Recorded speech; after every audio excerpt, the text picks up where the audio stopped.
मिळालेल्या माहितीनुसार सातारा शहराजवळील अंगापूर फाट्याजवळ आज एक धक्कादायक प्रकार घडला। रस्त्यावर एक तरुण अचानक धुडगूस घालू लागला।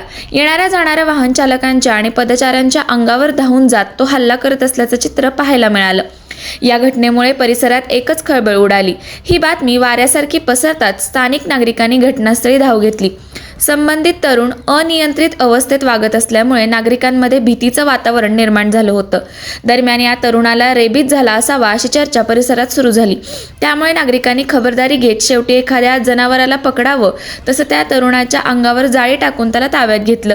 या तरुणाचं नाव गोपाळ असल्याची माहिती समोर आली आहे। तो रस्त्यावर जनावरासारखी हालचाल करत समोर येईल त्याच्यावर हल्ला करत होता।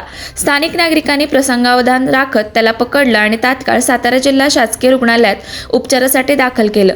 रुग्णालयात दाखल केल्यानंतर डॉक्टरांनी या व्यक्तीची सखोल तपासणी केली।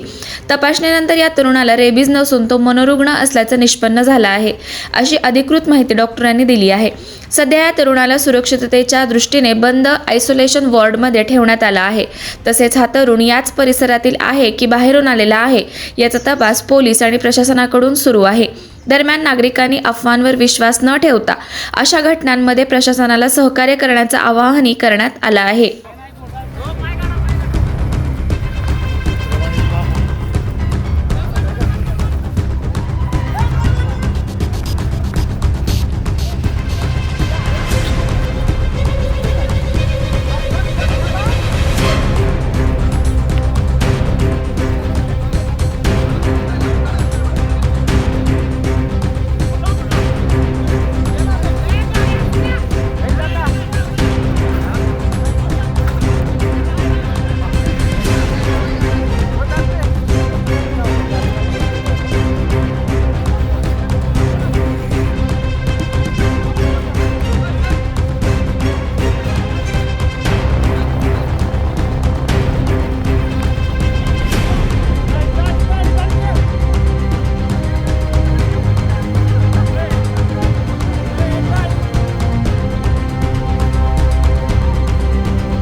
अशाच नवनवीन अपडेट्ससाठी आमच्या खबर गावाकडची या चॅनेलला सबस्क्राईब करा, आमचे व्हिडिओ लाईक करा आणि शेअर करा।